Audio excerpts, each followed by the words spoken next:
is almost as inexpensive as buying a pencil and paper. It's true.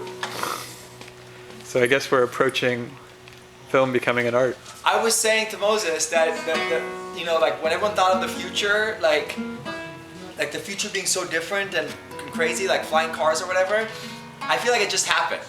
I think like the imagine, the thing that people imagined, like just being amazed by the future, it's now. With the iPhone and the Ustream, where I could just sit in my bathroom and broadcast live to the entire world. And For free, nonetheless. For free, everything's free. Well, you do have to have internet. See, the thing is, poor people still don't have access. It's true, it's a problem. But it's that's the nature of technology. It just gets cheaper and cheaper. So, I think 1 billion people are online now out of the 5-6 billion people in the world. So,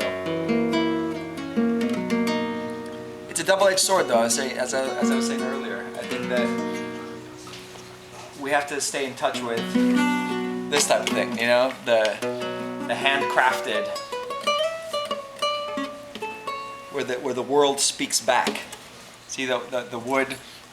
This is not particle board that just can be shaped into any shape, and it's not like that T-Pain app where you just can like sing into it and it changes the notes. You actually have to. It actually resists, and so you dialogue with it. So you don't think you can dialogue with technology? You can, of course you can. You make a movie, for example. Right. Like right now, you're just hitting a button, but maybe you go home later and you create something unique and you have a dialogue with the content. Well, I'm having a dialogue right now. I have to hold it really still. It's not easy. But think about what the DJ does. The record was invented so you can sit back and passively listen to music. No skill necessary. Just drop the needle down and you just sit back and just have the music happen to you. Whereas the DJ came along and took this, what looked like inherently passive technology and turned it into a skillful, active medium. So you can have the correct relationship to technology, but it takes effort. It takes effort, and you have to remember that. I think the way one of the professors puts it in the movie in Being in the World is, we have to keep the desire alive to be human, and as long as we're aware of that, and we're actively combating the passivity possible, the passivity that's encouraged by technology, then we're okay.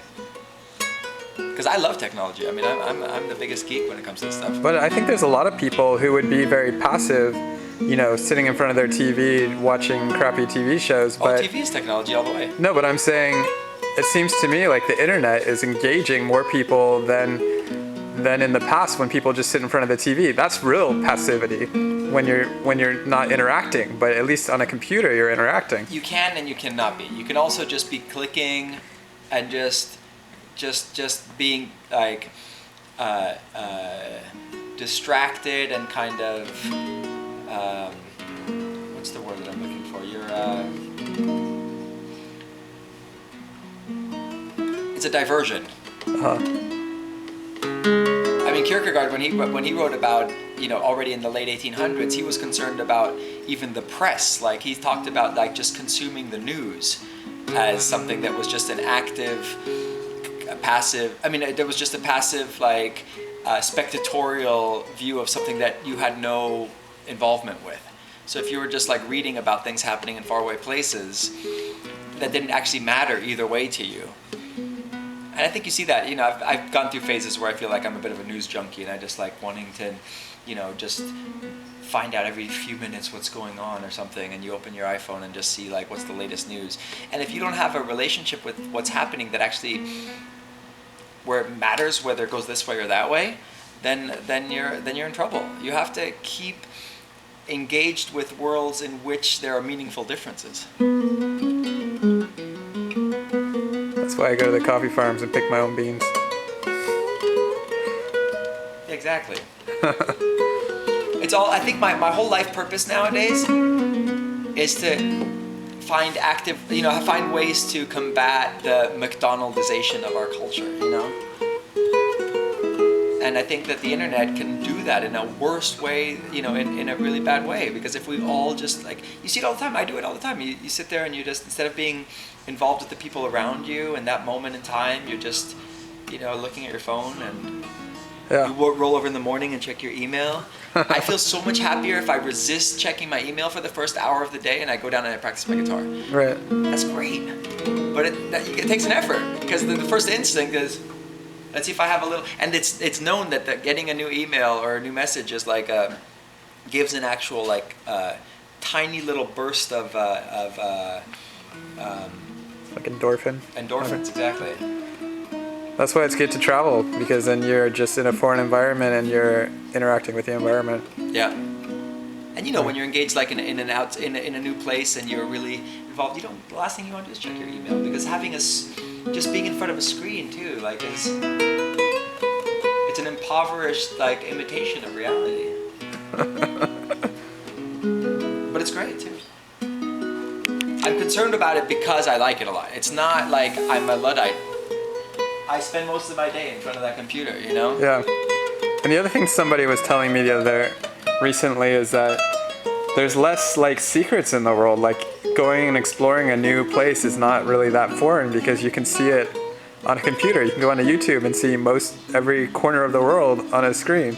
So when you arrive, you don't have a similar experience somebody might have had 20 years ago. Oh, exactly. Yeah. And Olivia does it too. She goes, we'll be about to go somewhere to a new place in a new hotel, and she wants to look online at the pictures of it. I'm like, don't do it. Let's be surprised. Right. And you could go on Google Earth and actually have been there already before you get there.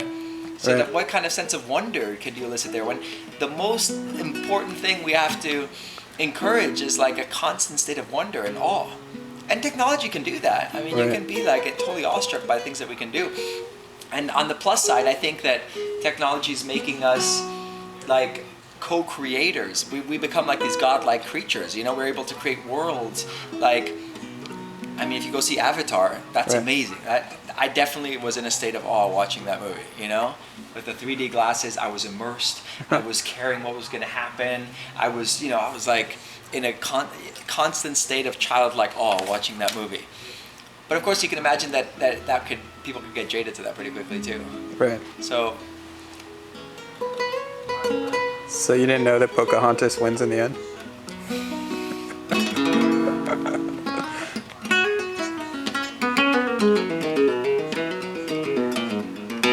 Are you still making small movies, or are you only involved with large projects now? no, I'm doing small stuff. You can see it on my YouTube channel.